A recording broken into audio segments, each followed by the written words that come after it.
بسم اللہ الرحمن الرحیم الرحمن علم القرآن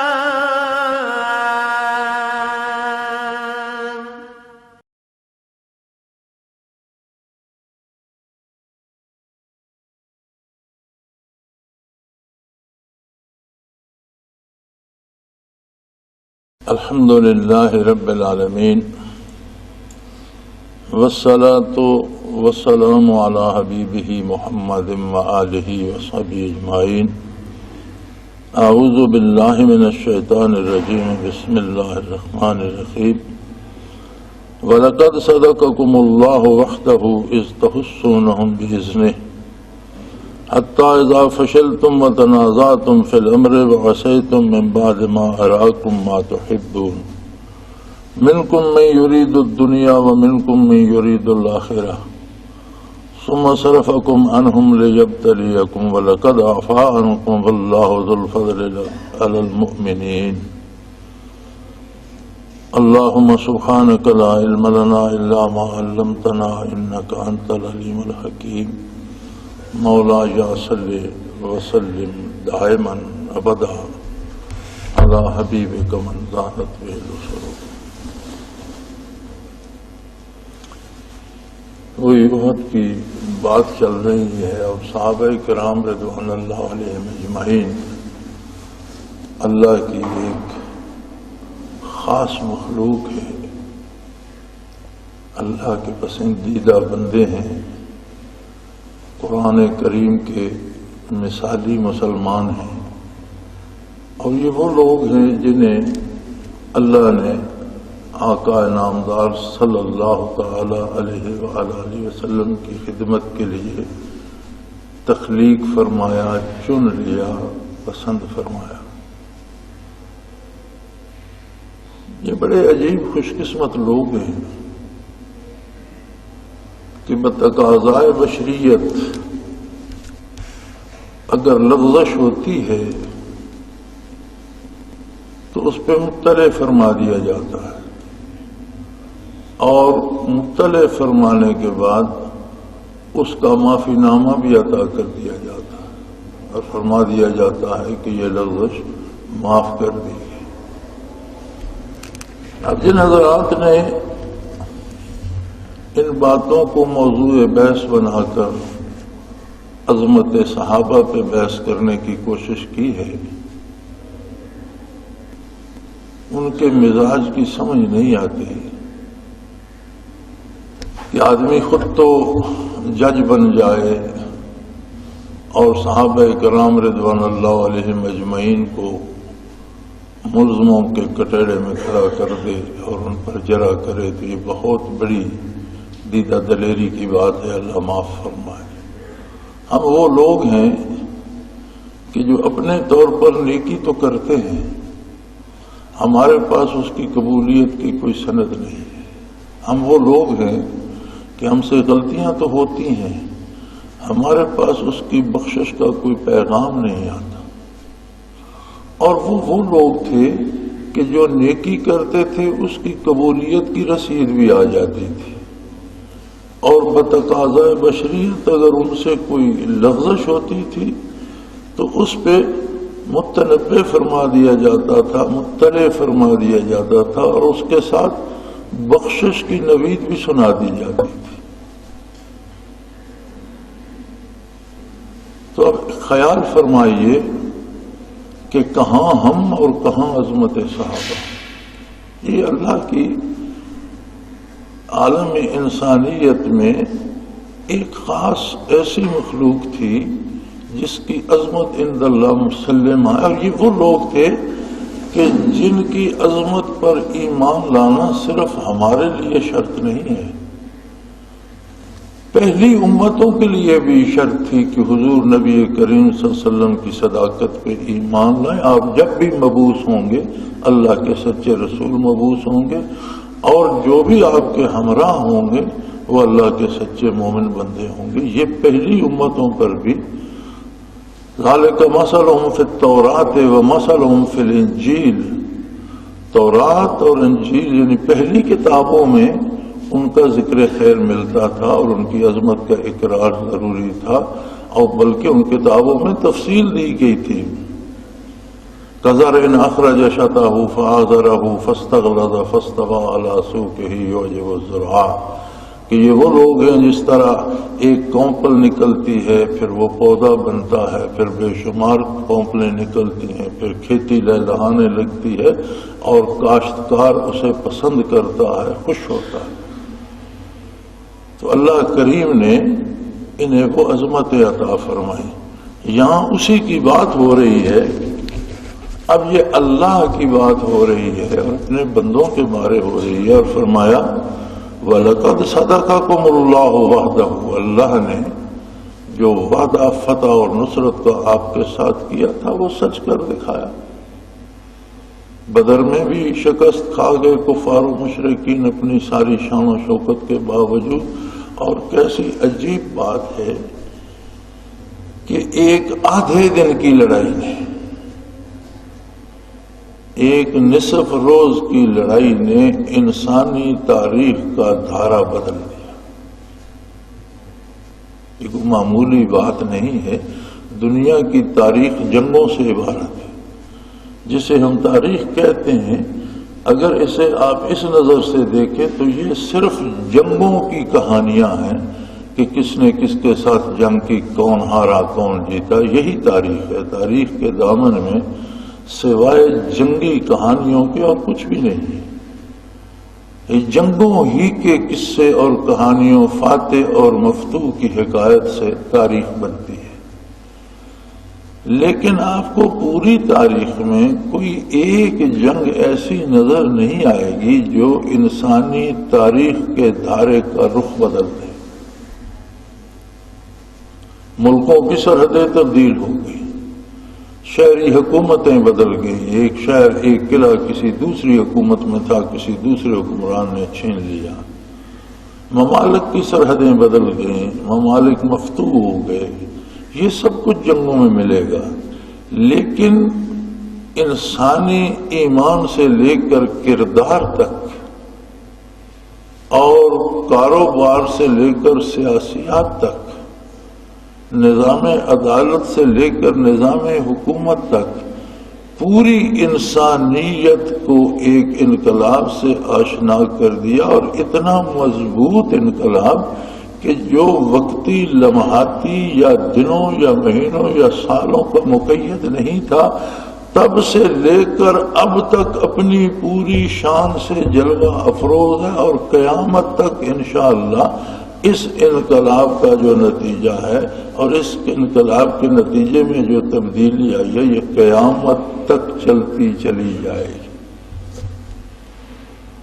تو اللہ کریم وہی وعدہ یاد دلا رہے ہیں صحابہ کرام کو کہ دیکھو، کوئی وسائل و اسباب نہیں تھے، تم خود دیکھ رہے تھے کہ تمہارے پاس اسلحہ کی کمی ہے، راشن کی کمی ہے، سواریوں کی کمی ہے، تعداد کی کمی ہے، اور دوسری طرف لشکر جرار ہے، لیکن اللہ نے وعدہ کیا تھا، اللہ نے فتح دی۔ اب احد میں بھی یہی عالم ہے کہ حضور نبی کریم 1000 کا لشکر لے کر نکلے، جس میں سے 300 منافق ابن ابی کے ساتھ میدان میں پہنچنے سے پہلے ہی الگ ہو کر کھڑے ہو گئے۔ 700 کا لشکر رہ گیا، جس پر 3000 مشرکین کا لشکر پوری تیاری سے حملہ آور تھا، لیکن اللہ نے اس میں بھی فتح دی، اور حضور کئی روز وہاں مقیم رہے، مشرکین کو بھاگنا پڑا، اور مسلمانوں نے بیر روحا تک مشرکین مکہ کا تعاقب کیا اور بھگایا۔ مجھے سمجھ نہیں آتی کہ یہاں جو لوگ احد کی جنگ میں مسلمانوں کی شکست لکھتے ہیں وہ کس انداز سے لکھتے ہیں۔ دیکھیں، ایک لشکر حملہ آور ہوتا ہے، اس کا مقصد یہ ہے کہ اس شہر کو تباہ کر دیا جائے، اس کے رہنے والوں کو قتل کر دیا جائے، اور یہاں جو بنیاد ہے مشن کی، دعوت اسلام کی، دعوت اسلامی کی، توحید باری کی جو بنیاد رکھی گئی ہے، یہ بنیاد ہی ختم کر دی جائے۔ یہ مشن تھا اس لشکر کا۔ مسلمانوں نے اسے شہر تک پہنچنے ہی نہیں دیا. یعنی پہلی بات تو یہ ختم ہو گئی کہ جو لشکر حملہ آور ہوا تھا وہ اپنے ٹارگٹ کو نابود تو کیا کرتا، وہ ٹارگٹ تک پہنچ ہی نہ سکا، شہر تک پہنچ ہی نہ سکا. شہر کے باہر مقام احد پر اسے مقابلہ کرنا پڑا. یعنی یہیں سے یہ شکست مسلمہ ہو گئی کہ جس منزل کے لیے وہ روانہ ہوئے تھے اس منزل تک وہ نہ پہنچ سکے. تباہ تو کیا کرتے، ٹارگٹ تک پہنچ ہی نہ پائے. دوسری بات یہ تھی کہ اگر مقابلہ احد میں ہوا تھا تو کم از کم مسلمانوں کو احد سے دھکیل کر مدینہ منورہ کی طرف بھگا دیتے اور احد پر مشرک قابض ہو جاتے اور وہاں مشرک رات دن جشن فتح کا مناتے، تو شاید ایک حد تک یہ ہوتا کہ چلو شہر کو تباہ نہ کر سکے لیکن اسلامی لشکر کو تو انہوں نے تباہ کر دیا، شکست دے دی، بھگا دیا. وہاں سے بھی مشرک ہی بھاگے اور مسلمانوں نے بیر روحا تک ان کا تعاقب کیا اور انہیں بھگا کر دم لیا اور بے شمار مال غنیمت چھوڑ کر بھاگ گئے، ہتھیار چھوڑ گئے، خیمے لگے ہوئے چھوڑ گئے، راشن لایا ہوا چھوڑ گئے، گھوڑے آوارہ مقتولین کے چھوڑ گئے، اونٹ چھوڑ گئے، بے شمار دولت جو ساتھ لائے تھے چھوڑ کر بھاگ گئے. خواتین ساتھ لائے تھے جو رجز پڑتی تھیں اور شعر پڑتی تھیں اور ان کے زیورات تھے اور بے شمار چیزیں تھیں جو ساتھ چھوڑ چھاڑ کر بھاگ گئے. پھر لکھنے والا انہیں فاتح کیسے لکھتا ہے،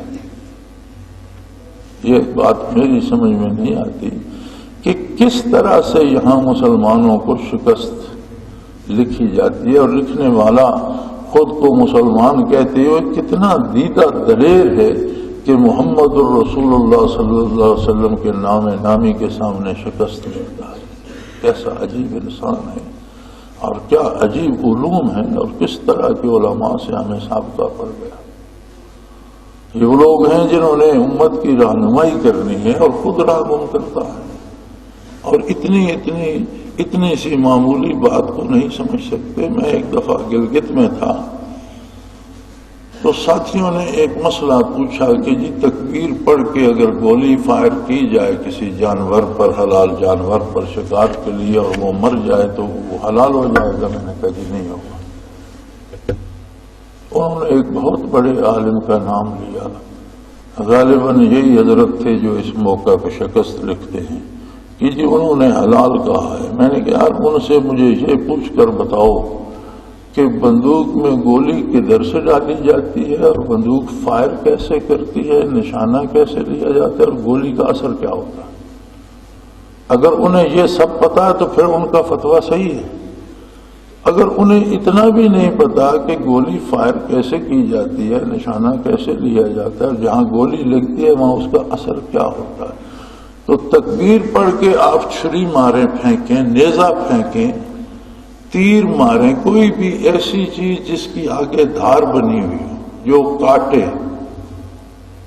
وہ ماریں گے تو جانور اگر مر بھی جائے تو حلال ہو جائے گا کہ اس پر تکبیر پڑی گئی ہے. لیکن اس کے لیے کاٹنا شرط ہے. آپ اگر تکبیر پڑھ کے پتھر پھینکتے ہیں، جانور کو لگتا ہے وہ مر جاتا ہے تو حلال نہیں ہوگا، تو حرام ہو جائے گا. چونکہ پتھر کی ضرب سے یا ڈنڈے کی ضرب سے مارنا حرام کر دیتا ہے. خواہ آپ تکبیر پڑھتے رہیں اور جانور کو ڈنڈوں سے مار دیں، حرام ہو جائے گا. تو قرآن کریم میں موجود ہے کہ ضرب لگا کر مارنے سے حرام ہو جائے. تو گولی جسم کے پار بھی نکل جائے کاٹتی نہیں، توڑتی ہے. گولی کے پیچھے بارود کی طاقت ہوتی ہے. اگر ہم پتھر پھینکیں گے تو وہ جسم کو توڑ کر پار نہیں نکلے گا، ضرب لگائے گا. گولی ماریں گے تو وہ جسم کو توڑ کر اس سے پار نکلے گی، کاٹے گی نہیں. اور جب کاٹے گی نہیں تو اس سے جانور حلال بھی نہیں ہوگا. تو وہ بھی پوچھنے والے بھی عالم تھے اور وہ اس فن کے بھی تھے، شکاری بھی تھے، بندوقیں چلانا بھی جانتے تھے. تو کہنے لگے کہ ہم تو بڑا نام سمجھ کر قائل ہو گئے تھے، اس طرف ہم نے توجہ ہی نہیں کی کہ یہ تو توڑتی ہے جسم کو، کاٹتی تو نہیں ہے. تو یہی حال یہاں بھی ہے. کاش ہمارے علماء نے بھی جنگوں کا عملی طور پر تجربہ کیا ہوتا، کسی جہاد میں حصہ لیا ہوتا، کہیں کمین گاہوں میں بیٹھے ہوتے، کہیں پہرا دیا ہوتا، کوئی زخم جان پہ کھایا ہوتا، کسی کو زخم لگایا ہوتا، تو شاید ان کے ذہن میں فتح و شکست کی کوئی بات بھی آ جاتی۔ تو میں سننے سنانے سے تو پتہ نہیں چلتا، ساری عمر آپ سنتے سناتے رہے، یہ عملی تجربے کی بات ہے۔ اور کیسے یہاں فتح، یہاں اللہ کریم اسی بات کو لے رہے ہیں، فرمایا لَقَدْ صَدَقَكُمُ اللَّهُ وَعْدَهُ، اللہ نے آپ کے ساتھ جو وعدے تمہارے ساتھ کیے تھے مسلمانوں کو سچے کر دیے۔ إِذْ تَحُسُّونَهُمْ بِإِذْنِهِ، جب تم اللہ کے حکم سے کفار کے لشکر کی دھجیاں بکھیر رہے، جب تم پشتوں پہ پشتے لگا رہے تھے، کفار قتل ہو رہے تھے، باوجود لشکر جرار ہونے کے، باوجود اتنی تیاری کے ساتھ آنے کے، جب مشرکین مقابلے میں اترے احد میں تو پیچھے نوجوان لڑکیاں خواتین جو مکے سے ساتھ لائی تھی وہ شیر پڑھ رہی تھیں اور انہیں جنگ پر ابھار رہی تھیں، اور زیورات سے لندی پھندی اور قیمتی لباس سے بنی سوری، نخنوں بنات الطارے کی، نمشی علن نمارے کی، ہم تو ستاروں کی بیٹیاں ہیں، قالینوں پر چلنے والیاں ہیں، ان تقبلوا نعانے کی، ان تدبروا نفارے کی، اگر تم آگے بڑھو گے تو ہم تمہیں گلے لگائیں گے، اور اگر تم پیچھ دکھاؤ گے تو ہم تم سے الگ ہو جائیں گے۔ یہ اس طرح کے وہ شعر پڑھ رہی تھی، نخنوں بنات الطارے کی، نمشی علن نمارے کی، ان تقبلوا نعانے کی، ان تدبروا نفارے کی، جوش دل آ رہی تھی سپاہیوں کو لڑنے کے لیے۔ لیکن جو 700 رہ گئے تھے حضور صلی اللہ علیہ وسلم کے ساتھ، اس میں سے 50 سوار تو حضور نے درے پہ متعین فرما دیے اور انہیں حکم دیا کہ تمہیں وہیں رہنا ہے، ہمیں فتح ہو یا شکست، آخری حکم تک تم وہاں رہو گے۔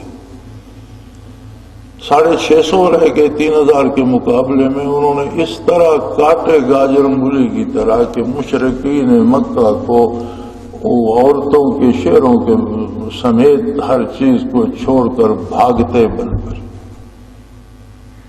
اور میدان چھوڑ کر بھاگنے لگ گئے۔ بلکہ ایک صحابی کی روایت ملتی ہے کہ میں نے دیکھا کہ مکے کی عورتوں نے گھٹنوں تک چادریں اونچی کر لی ہیں اور بھاگ رہی ہیں لشکر کے آگے آگے، چونکہ وہ پیچھے تھیں۔ پیچھے والا بھاگنے والوں، لڑنے والوں کے پیچھے جو ہوتا ہے، بھاگنے والوں کے آگے ہوتا ہے۔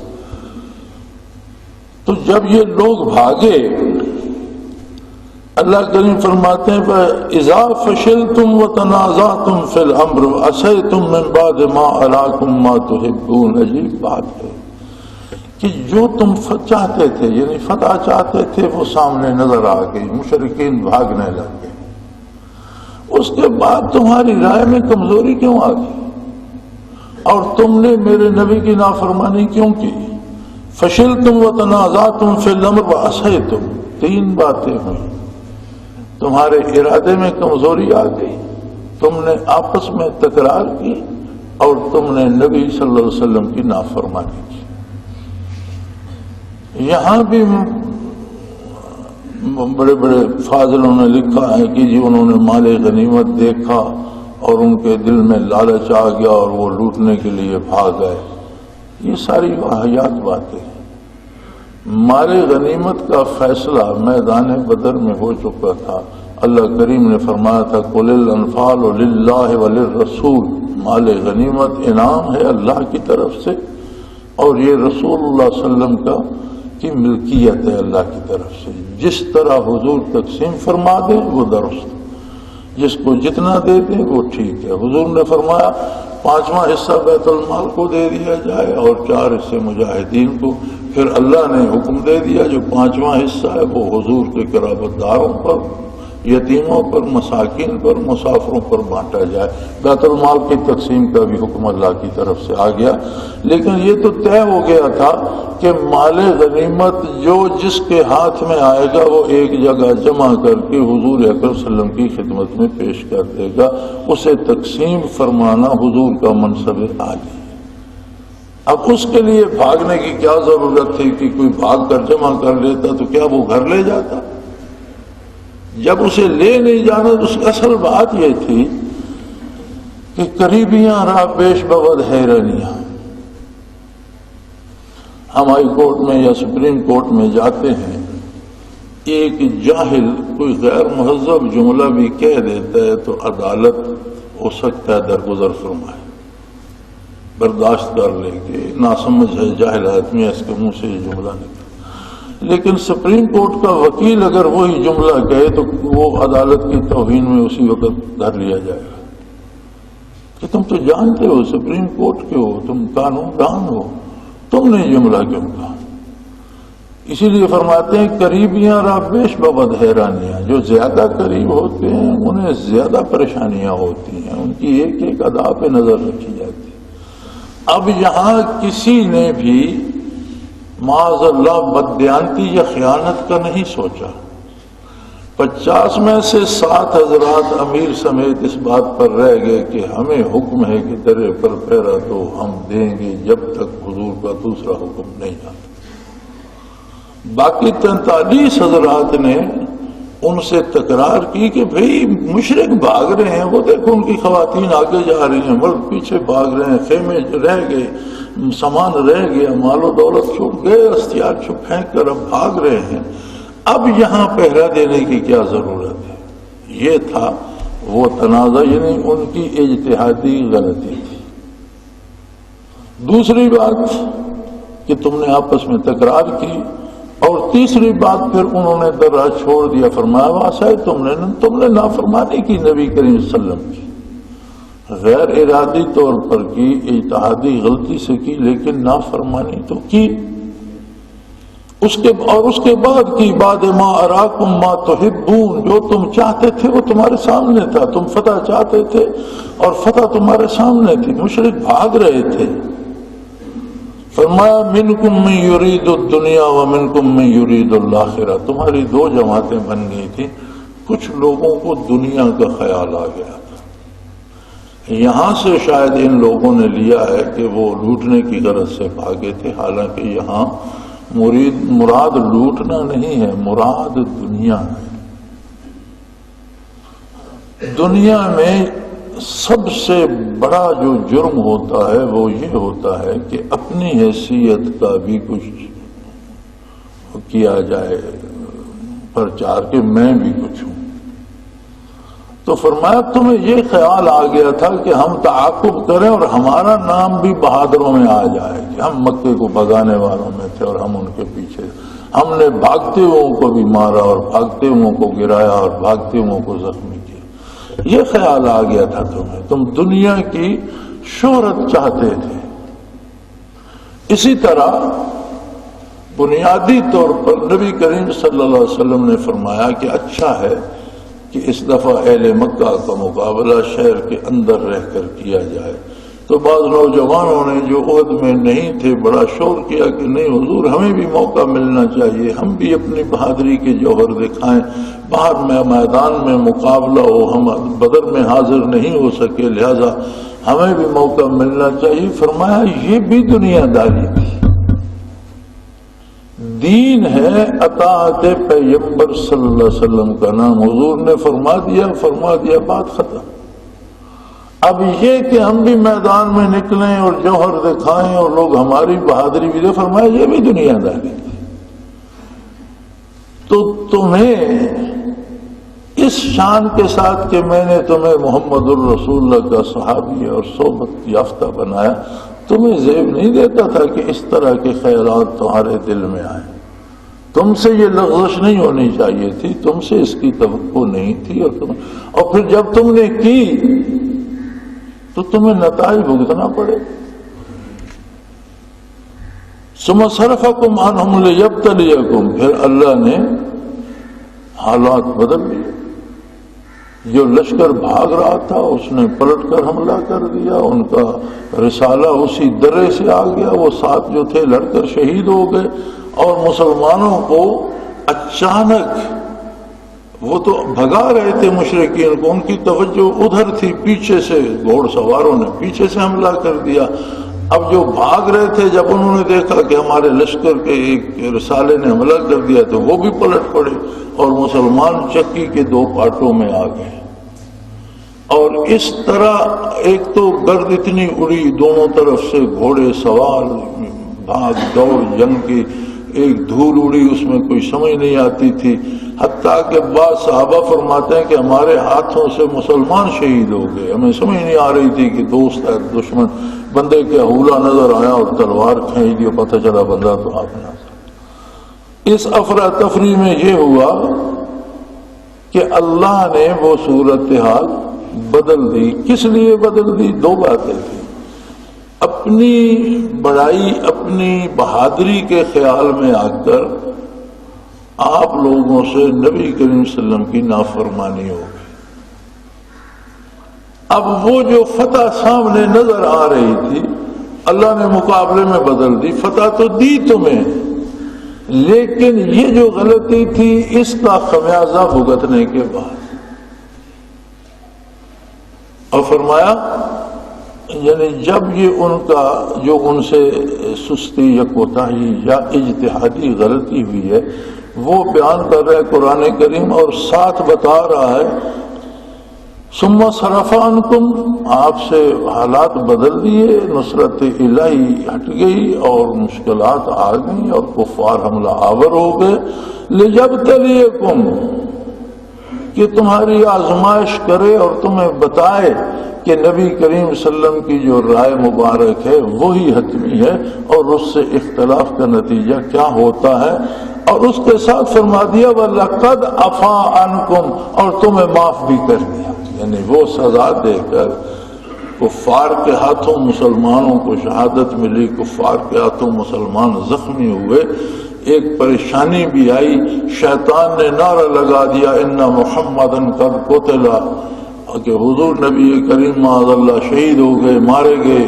تو ایک پریشانی وہ تھی کسی کو کوئی سمجھ نہیں آ رہی تھی. پھر ایک اعلان ہوا کہ حضور شہید ہو گئے تو ایک پریشانی پر ایک اور پریشانی آ گئی اور صحابہ دو حصوں میں بٹ گئے. کچھ نے کہا اب جی کر کیا کرنا ہے، بے جگری سے لڑو، اور کچھ نے کہا اب لڑنا کس کے لیے ہے، حضور تو سفر فرما گئے. یہ مختلف جو کیفیات تھیں لوگوں پہ آئیں اور ایک پریشانی ہو گئی. لیکن فرمایا وَلَقَدْ عَفَا عَنْكُمْ، اللہ نے تنبیہ فرمانے کے بعد جو شہید ہوئے ان کی شہادت قبول فرمائی، جو زخمی ہوئے ان کا غازی ہونا قبول فرمایا. وَلَقَدْ عَفَا عَنْكُمْ، اور جو کچھ ہو چکا تھا وہ معاف کر دیا.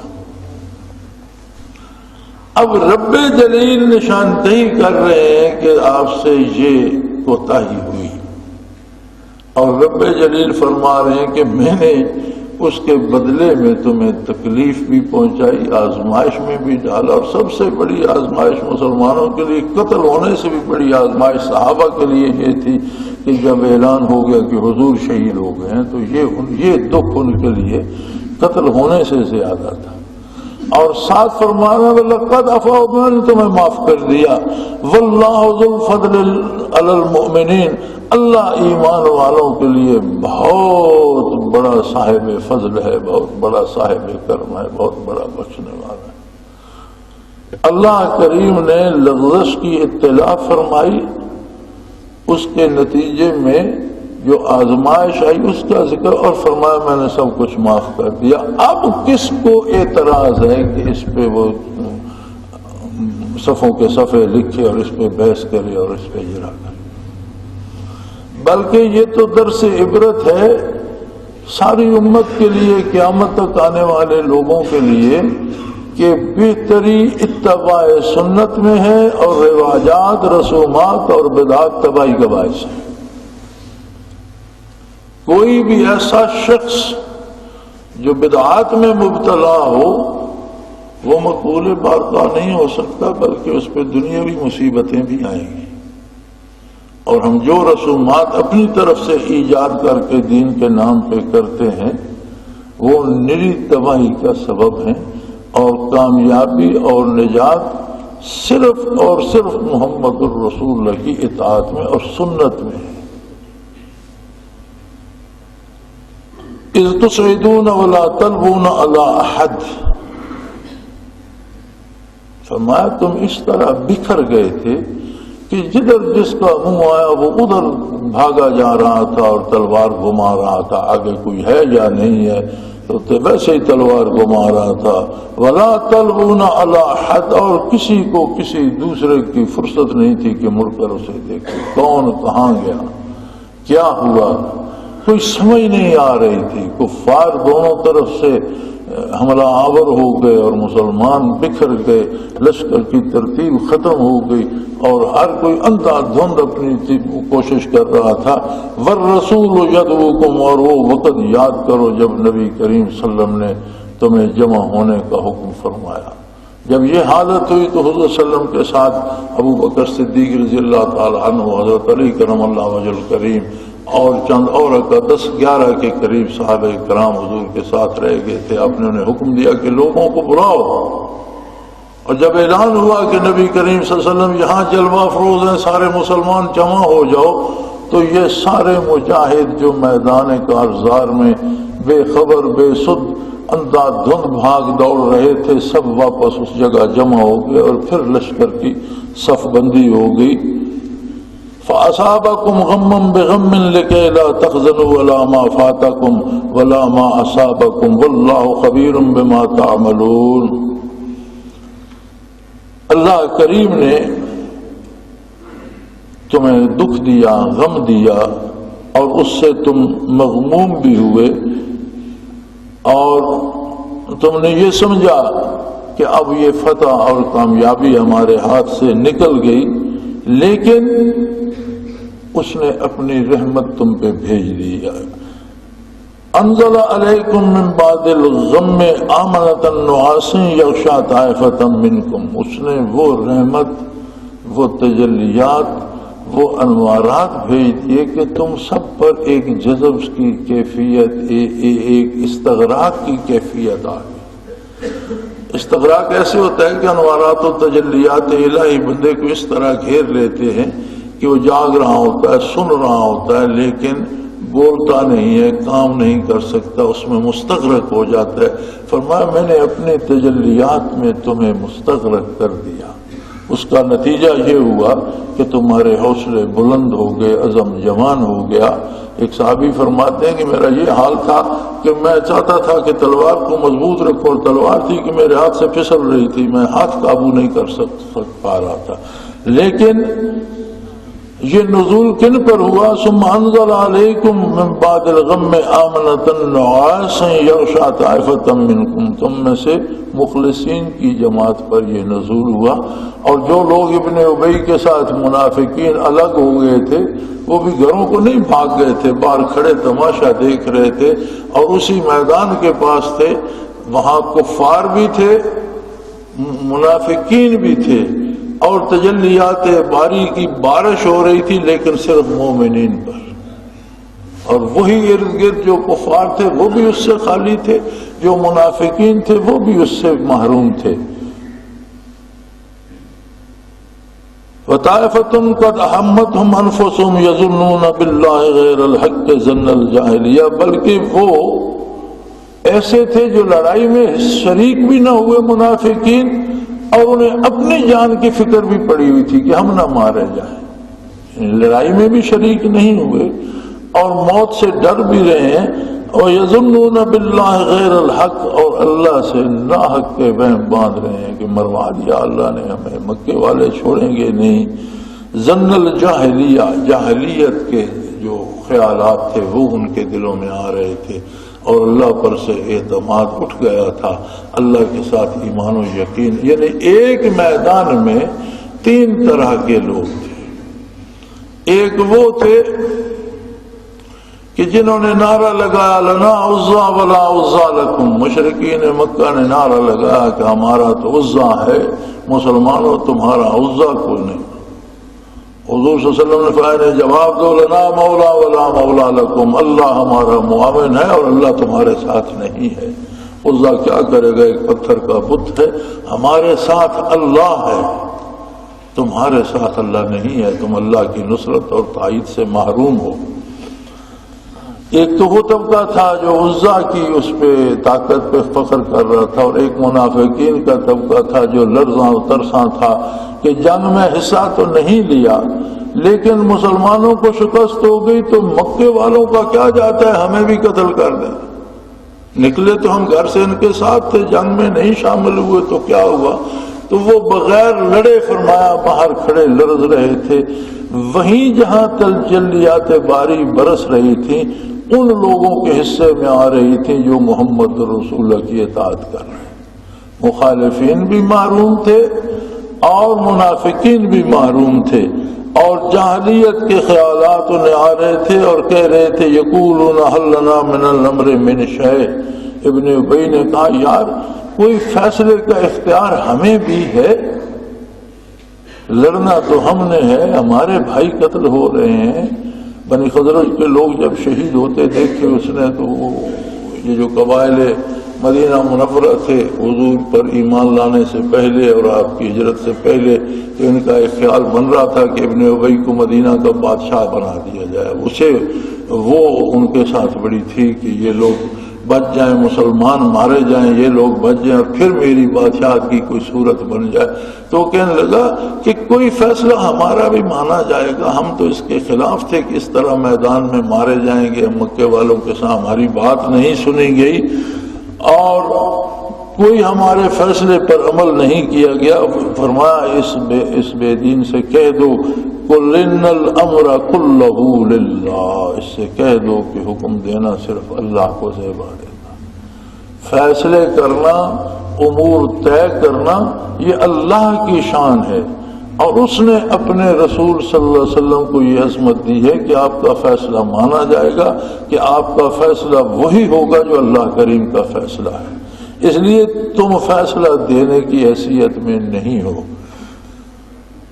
یخفون فی انفسہم ما لا یبدون لک، اور میرے حبیب یہ تو جو بات کہہ رہے ہیں یہ تو بڑی، تو ان کے دل میں تو اس سے زیادہ کفر اور نفاق اور بغض بھرا ہوا ہے جو انہوں نے چھپایا ہوا ہے، اور کہتے ہیں یقولون لو کان لنا من الامر شیء ما قتلنا ہاہنا، اگر ہمارے اختیار میں فیصلہ ہوتا تو آج ہمارے بھائی اس میدان میں نہ مارے جاتے، یہاں اس طرح سے قتل نہ ہوتے۔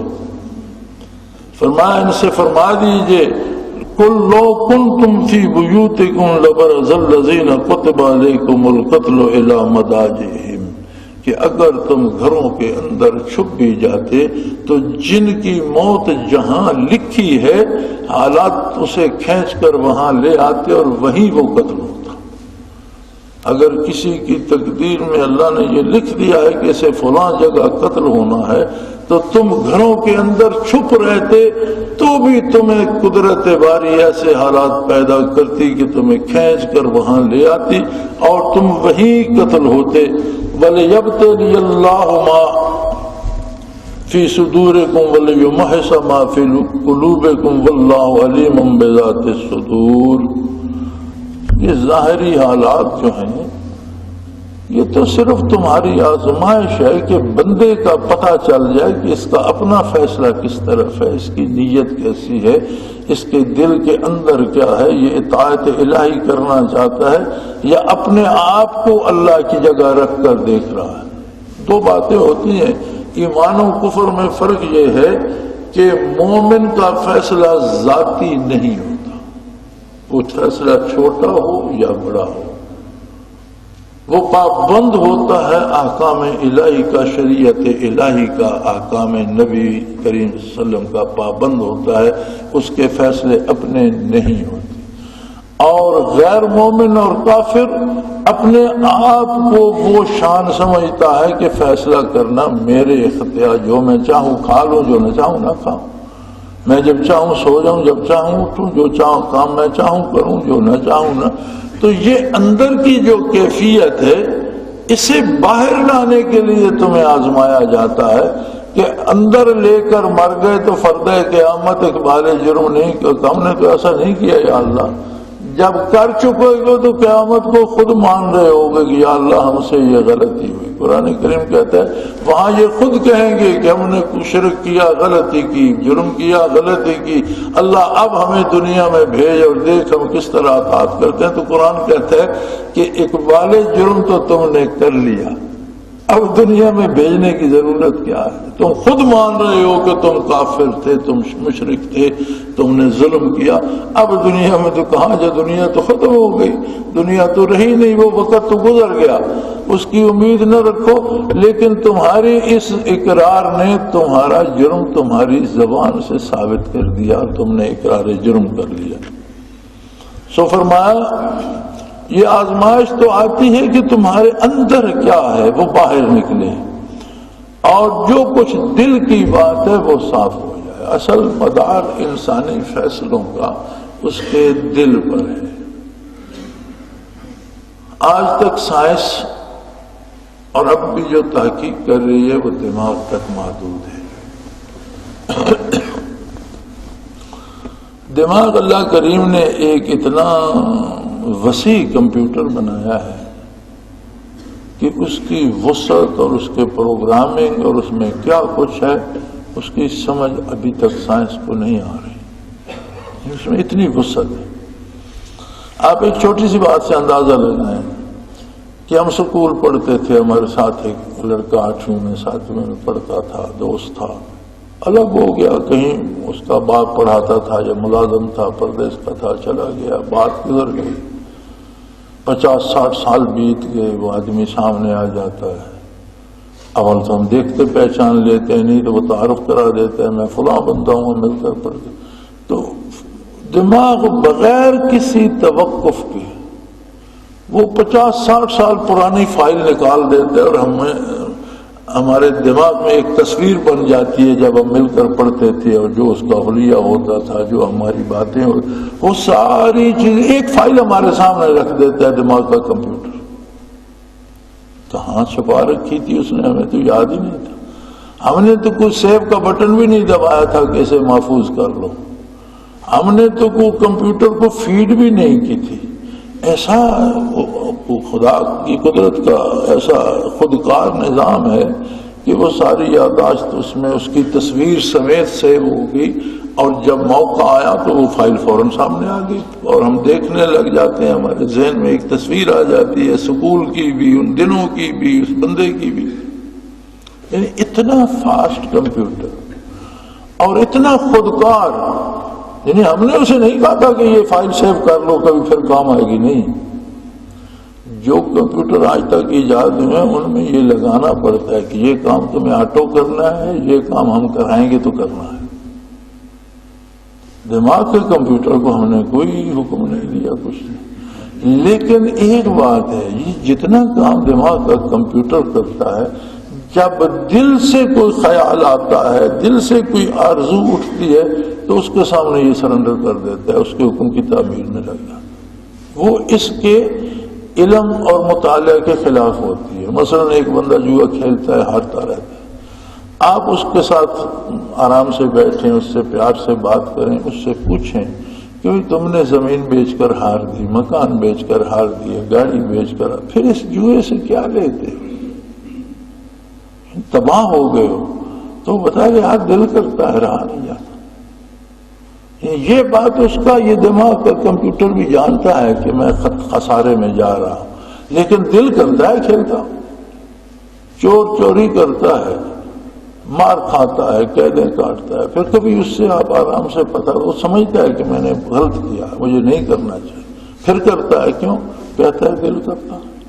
پتنگ بازی میں پیسے ضائع کرتے ہیں، کبوتر اڑانے میں ضائع کرتے ہیں، بٹیر لڑانے میں لاکھوں کی شرطیں لگاتے ہیں۔ اب بٹیر کیا لڑے گا؟ اتنی سی تو چڑی ہے، وہ کون سا توفانہ لے آئے گا اور کیا لڑے گا؟ مرغے لڑانے میں، کتے لڑانے میں لاکھوں کی شرطیں لگاتے ہیں، وہ کیا ہوگا اس سے؟ کیوں کرتے ہو ایسا؟ وجہ دل چاہتا ہے، مزہ آتا ہے اس میں۔ یعنی دل سے، دل حاکم اصلی ہے، دماغ کا کنٹرول ہے پورے بدن کے اعضاء و جوارح پر، ایک ایک نس پر، ایک ایک رگ پر، جب دل سے کوئی حکم آتا ہے تو دماغ نہ چاہتے ہوئے بھی اس بات کو برا سمجھتے ہوئے بھی تعمیل ارشاد ضرور کرتا ہے، ہاتھ پاؤں کو، آنکھوں کو، اعضاء و جوارح کو اس کی تعمیل پہ لگا دے۔ سائنس ابھی تک دماغ کو نہیں سمجھ سکی، دل تک کب پہنچے گی؟ پچھلے دنوں جو ایک بین الاقوامی ہوئی تھی سائنس کانفرنس، اس میں ایک سائنسدان بتا رہا تھا کہ جتنے علوم آج تک سائنس کی سمجھ میں آئے ہیں، ہم یہ نہیں کہہ سکتے یقین کے ساتھ کہ ہم نے 10% معاملہ سمجھ لیا ہے۔ یعنی اگر ہم یہ کہیں کہ نظام کائنات اور قانون قدرت میں جو معاملات کام کر رہے ہیں سائنٹیفکلی، ان کا 100 میں سے 10واں حصہ ہم نے سمجھ لیا ہے تو شاید یہ بھی مبالغہ ہوگا، اور باقی 90% کے بارے تو ابھی ہمیں پتہ ہی نہیں۔ یعنی اپنی ساری ان کوششوں کے باوجود اگر ان کاموں تک جو دماغ کے زیر کنٹرول ہیں سائنس کی وہاں تک رسائی نہیں تو دل تک کیسے ہوگی؟ لہذا دل کا معاملہ جب زیر بحث آتا ہے تو صرف اللہ کا نبی اور اللہ کی کتاب دل کی بات کرتے ہیں، دل کی کیفیات کی بات کرتے ہیں، دل کے جہان کی بات کرتے ہیں، دل کی دنیا کی بات کرتے ہیں، اس میں تبدیلیوں کی بات کرتے ہیں، اس میں دن بھی ہے، رات بھی ہے، گرمی بھی ہے، سردی بھی ہے، برسات بھی ہے، خشک سالی بھی ہے، لیکن یہ ساری باتیں کون کرتا ہے؟ اللہ کا رسول کرتا ہے، اللہ کی کتاب کرتی ہے، اور پھر وہ دلوں کو بدل بھی دیتے ہیں۔ یہی جو پہلے گزر چکا کہ تمہارے دل میں تو یہ خیال آیا، اس کے نتیجے میں تم سے یہ غلطی ہوئی، لیکن میں نے تمہارا دل بھی درست کر دیا، خیال بھی درست کر دیا، تمہاری غلطی بھی معاف کر دی۔ اس کا مطلب ہے کہ اللہ دلوں کو بدل بھی دیتا ہے۔ اللہ کے رسول صلی اللہ علیہ وسلم کفر و شرک سے لبریز دلوں کو آنے واحد میں صحابیت کے مقام پہ سرفراز کر دیتا ہے اور تجلیات باری کا محبت بنا دیتا ہے۔ ان کی فکر بدل جاتی ہے، ان کی سوچ بدل جاتی ہے، ان کا کردار بدل جاتا ہے۔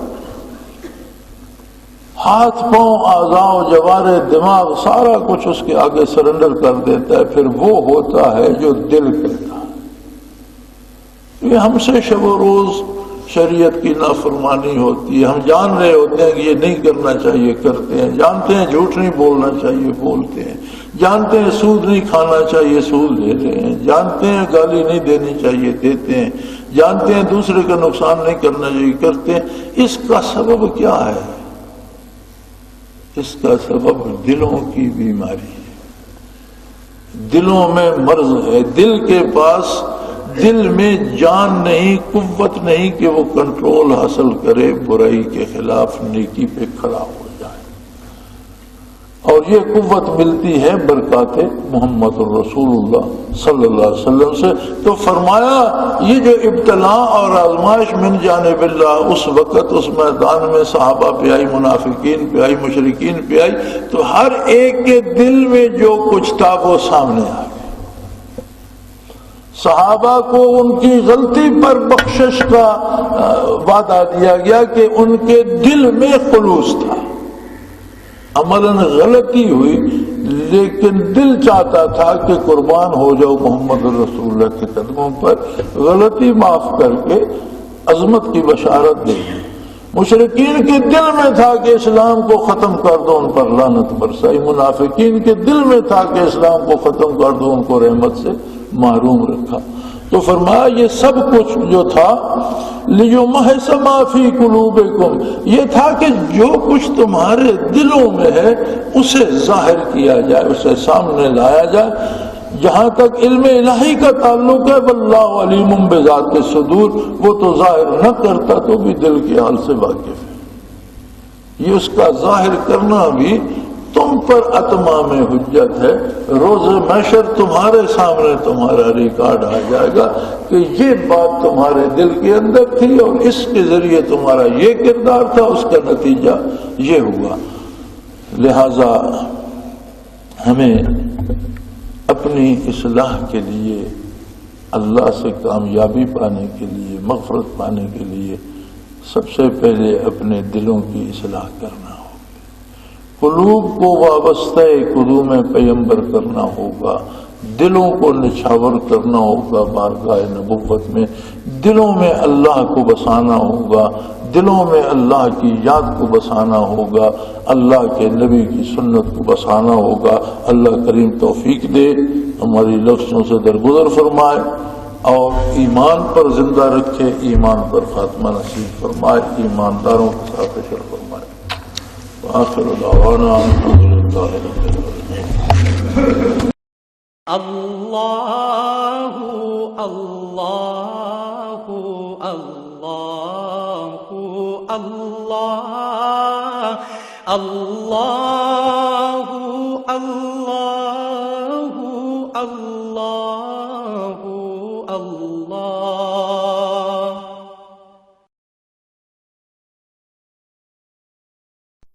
حضرت امیر محمد اکرم آوان مد ذلہ العالی دارالعرفان منارہ ضلع چکوال میں سالہ سال سے قرآن و حدیث کے اوپر خطابات کر رہے ہیں اور سلسلہ نقشبندیہ اویسیہ کے مطابق لوگوں کو ذکر الہی کی تربیت دے رہے ہیں۔ وہ قرآن پاک کی تفسیر ترتیب وار بیان کر رہے ہیں۔ تفسیر قرآن کو وہ موجودہ ملکی اور بین الاقوامی حالات کے مطابق بیان کرتے ہیں۔ موٹر وے سے کلر کہار کے انٹرچینج سے نکلتے ہوئے، کلر کہار کی جھیل سے ہوتے ہوئے، میانی، بوچھال اور نورپور سے گزرتے ہوئے دارالعرفان منارہ پہنچ سکتے ہیں۔ حضرت امیر محمد اکرم آوان نے بچیوں اور بچوں کی دینی اور دنیاوی تعلیم کے لیے سقارہ اکیڈمی کے نام سے ایک درسگاہ بھی قائم کی ہے، جس کا افتتاح ملک پاکستان کے صدر جنرل محمد ضیاء الحق نے اپنے دست مبارک سے کیا تھا۔ وہ تمام احباب جو اسلام کی طلب رکھتے ہیں ان سے گزارش ہے کہ دارالعرفان منارہ ضلع چکوال میں امیر محمد اکرم آوان صاحب کے خطابات سے مستفید ہوں۔ وہ ہر جمعے کو نماز سے پہلے بیان فرماتے ہیں۔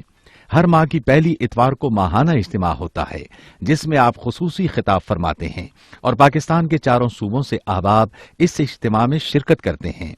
اس کے علاوہ یہاں سال میں 2 مرکزی اجتماعات بھی ہوتے ہیں، ایک رمضان المبارک میں اعتکاف کا اجتماع اور دوسرا جولائی اور اگست میں 40 دن کا اجتماع ہوتا ہے جس میں روحانی تربیت کی جاتی ہے۔ اپنا خون سیماب دے کر اتنا ہم کر جائیں گے، نام آقا کا چمن میں پھر رقم کر جائیں گے۔